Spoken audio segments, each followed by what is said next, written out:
Mirador, un confort.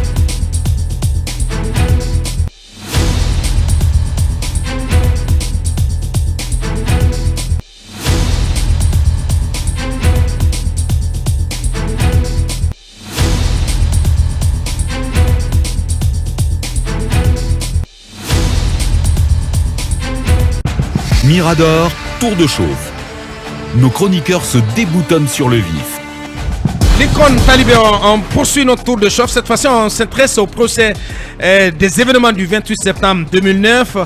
Y aura-t-il procès ou pas aujourd'hui? Non, pas du tout. En lieu et place du procès, il y aura une rencontre à la cour d'appel, puisque les bons offices, notamment le médiateur désigné dans cette crise, le bâtonnier, va rencontrer... Ah, c'est le médiateur désigné? Oui, bon. Par les partis? Non, il s'est autodésigné. Mais c'est autodésigné? Bien sûr. Est-ce qu'il a le soutien des avocats? Oui, ce matin, il y a... Attention, Lincoln. Hein? Non, il y a une réunion ce matin entre les différentes parties au niveau de la cour d'appel de Conakry avec le premier président de la cour d'appel. Sur des informations dignes de foi. Les avocats sont en route maintenant pour assister à cette réunion avec le premier président. Mais les positions sont claires.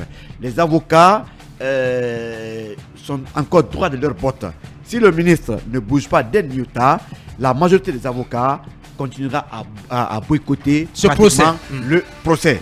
Donc, ils vont à la réunion, ils vont écouter, mais leur position est déjà là parce qu'ils estiment que, monsieur le ministre de la Justice, pour le moment, ils estiment qu'il n'est pas de bonne foi. Sinon, ils pouvaient bouger dans ces lignes. Mais si toutefois, rien ne bouge, la majorité va garder sa position et le procès continue à être boycotté. Bien, Talibé.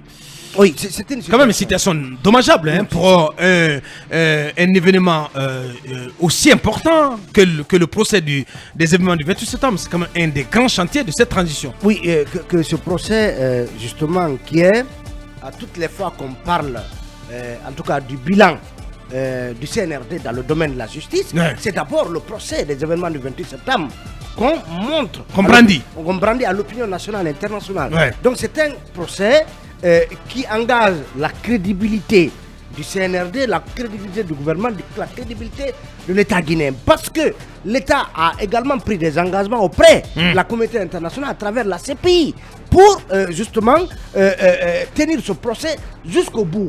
Donc si aujourd'hui ce procès est interrompu pour des raisons d'argent, pour des raisons sur lesquelles tout le monde ne s'accorde pas, cette histoire d'aide juridictionnelle, c'est absolument regrettable parce qu'on aura suscité beaucoup d'espoir sur le continent en montrant qu'un État peut bien organiser un procès autour d'événements aussi graves que ceux qui sont déroulés le 28 septembre 2009 et donc susciter un tel espoir et s'arrêter en si bon chemin. Et c'est ça. Moi j'interpelle directement le président de la transition. Donc c'est le rôle de garantir la tenue de ce procès jusqu'au bout.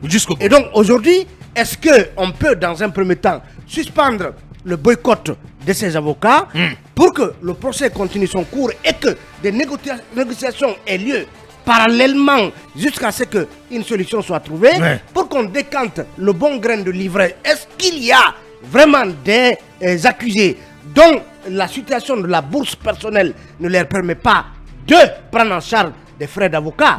On le dira. S'il y en a qui ont suffisamment d'argent encore dans leur compte et cela peut être prouvé,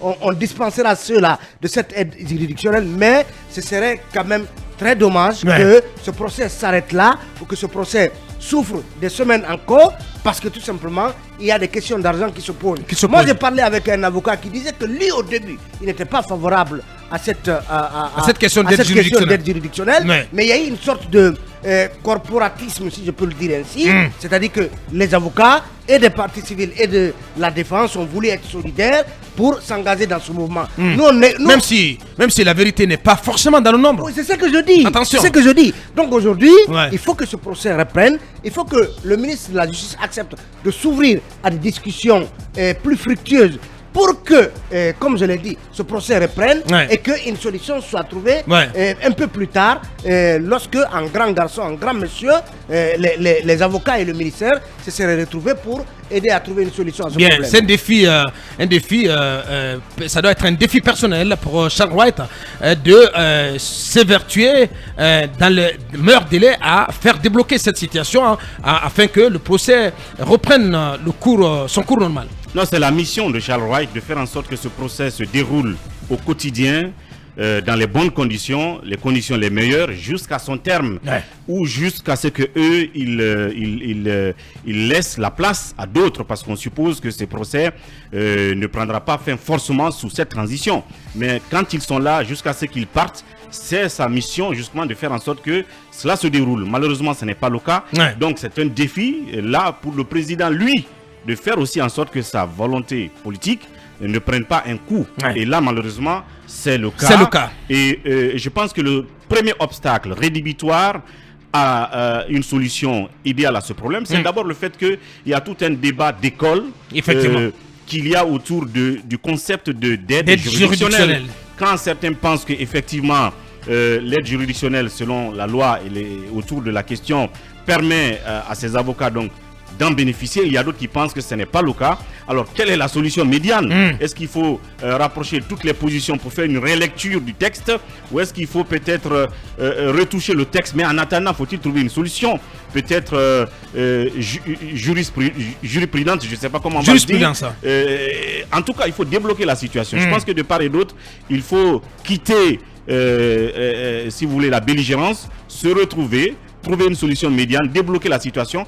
Après, peut-être s'il faut retoucher le texte qui concerne l'aide juridictionnelle pour plus de précision, de clarté, là on le fera a posteriori. Sinon, plus de jours on prend sans procès, ben, ça devient un problème et ça va s'aimer le doute dans la tête des uns et des autres. Pendant ce temps, les prévenus sont en prison dans les conditions que nous connaissons et aspirent à y sortir. Donc il y a un véritable problème. C'est le moment pour le président justement de la République d'interpeller chacun dans son rôle pour qu'on y trouve une solution. Et j'apprends, pour terminer, Abakar, et nous sommes là-dessus pour vérifier, c'est que l'infrastructure elle-même qui abrite le procès, donc en fait l'entreprise qui l'a construite apparemment n'aurait pas reçu la totalité de ces paiements. Est-ce vrai? Qu'est-ce qui bloquerait? Bon, alors on essaiera donc de savoir et de comprendre. On s'est bien tapé la poitrine pour dire que c'était une infrastructure qui donne de toute la fierté et tout. Mais si derrière l'entrepreneur n'est pas payé, il y a problème. C'est un problème. On va vérifier. Voilà, c'est un problème auquel il faut faire face. Et on apprend, Diaraï, c'est Mosek Guinée qui donne l'info, que il pourrait y avoir des défections dans les rangs des avocats, donc ce qui pourrait fragiliser leur unité d'action qui s'est affirmée depuis le début de ces boycotts. Ça, c'est quand même prévisible. Vous savez, le Guinéen s'illustre beaucoup plus dans cela. Quand vous êtes dans un mouvement d'ensemble, dès que vous vous mettez ça pourrait profiter à Charles White. Mais bien sûr, ça pourrait profiter à Charles White. Mais en tout cas, tout cela ne tient qu'à un sursaut patriotique. Je pense que la réussite de ce procès engage la responsabilité de chacun et de tous. Tout Guinéen doit quand même mettre en avant son patriotisme pour vendre l'image de ce pays dans le bon sens, puisque le procès du 28 septembre est un procès historique. Il faut faire en sorte que ce procès se tienne. Tout le monde entier est en train de nous regarder. Il faut faire en sorte que ce procès puisse se tenir dans les conditions normales. Il y a les avocats ne sont pas des philanthropes. Ils vivent de ça. On ne parle que d'une aide. C'est une aide juridictionnelle. Aide sous-entend qu'il faut aller avec des moyens pacifiques. C'est cela la réalité. Il faut aller s'asseoir, discuter, trouver une solution. Ils n'ont pas manifesté, mais ils ont boycotté. La semaine dernière, l'audience n'a pas eu lieu. C'est une forme aussi de protestation. C'est un mouvement d'humeur. Il faut sortir de là. Je pense que si ils restent dans leurs bottes et que le ministère aussi ne bouge pas d'un iota, il faut trouver un point B pour pouvoir... Quel point B? Quel plan B? Mais il y a quand même des dispositions. Il y a des dispositions dispositions légales à prendre. Oui, mais expliquez-nous, ceux qui sont en train de boycotter, s'ils ne sont pas prêts à venir, il faut les faire remplacer. C'est aussi simple que ça. Quel avocat? Mais il y en a d'autres, vous l'aviez bien dit, qu'il pourrait y avoir des défections. Des défections, ouais. Voilà, non, mais c'est Mosaïque Guinée qui le dit. Voilà. On peut compter sur ces gens-là qui, c'est la plume de Mohamed Bangoura. Moi, je pense que je n'en sais absolument rien. Ceux qui veulent se retirer ont compris qu'il ne faut pas associer leur image à cela. C'est pas quand même bon pour la Guinée. Très bien. C'est ce que dit Mosaïque, c'est anecdotique parce qu'on parle d'une quarantaine d'avocats de toutes les parties confondues. Quand on dit que 2 pourraient se désolidariser, vous imaginez ce que c'est. Ça commence toujours comme ça. Oui, Aboubakar. Attention, d'autant que tout le monde n'est pas aligné sur la question d'aide juridictionnelle. Vous en parlez tantôt. Oui, mais Aboubakar, est-ce que la question à se poser, est-ce que le ministère de la Justice s'y est pris de la bonne manière pour gérer cette affaire? Est-ce qu'il n'y avait pas, on a vu dans un premier temps, on a dit on ne donne l'argent à personne. Et ensuite, de fil en aiguille, quand c'est une voix, 2 voix qui s'exprimaient dans la salle d'audience, finalement la mayonnaise a pris. Et ce sont l'ensemble des avocats. Ouais. Vous ne pouvez pas. Mais on sait bien, Talibé, que Chalouette, il n'a pas totalement tort dans cette affaire. Attention. Il n'a pas totalement tort. Mais est-ce que la gestion. Faut pas non plus faire des chantages.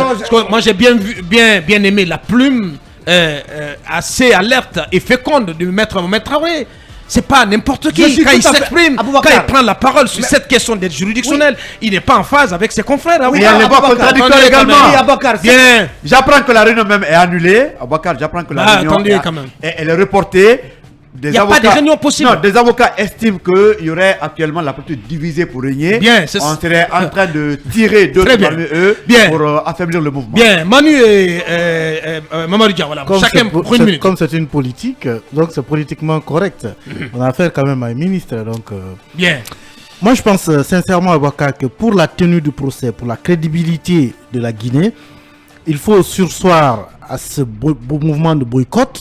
Il faut suspendre la loi sur l'aide juridictionnelle, reprendre le procès et ramener cette loi au CNT pour qu'elle soit clarifiée. Je vous ai dit la dernière fois que cette loi elle est confuse. Cette loi dit que l'aide juridictionnelle est destinée aux détenus. La même loi dit que l'avocat peut demander. Il y a une confusion dans cette loi. Il faut pour l'instant que s'il y a des médiateurs qu'ils réussissent à suspendre et à reprendre le cours normal du procès, qu'on fasse comme si la loi n'existe pas et qu'on la ramène au CNT pour que le CNT apporte une clarification sur tous les points qui prêtent aujourd'hui à confusion. Vous ne pouvez pas dire que l'aide juridictionnelle, même les avocats le disent, l'aide juridictionnelle, elle est destinée aux détenus. Effectivement. Et la même loi vous dit que le détenu et l'avocat peuvent demander cette aide. Attention, il y a quand même... Donc il faut renvoyer cette loi en relecture. Il faut la renvoyer en relecture, avocat. Le temps qu'elle soit éclaircie. Parce qu'on est unanime, on est d'accord.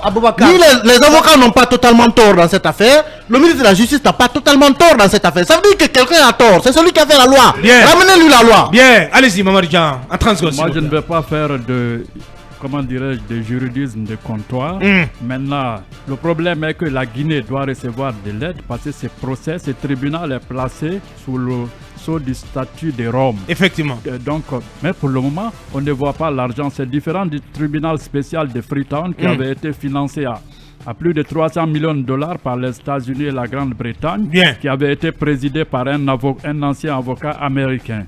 Le procès à Bré avait coûté une quarantaine de millions de dollars parce que ça avait été financé par la communauté internationale. Le Sénégal n'en a donné. Donc il faut que l'aide arrive. Il faut que l'aide arrive. En tout cas, qu'on mette les gens dans les conditions. Voilà, pourquoi pas. Allez, on arrive à la première grande pause dans cette émission pour nos conseils achats, mais aussi pour un nouveau point info à 9h sur nos antennes avec la Redax. On revient dans quelques minutes.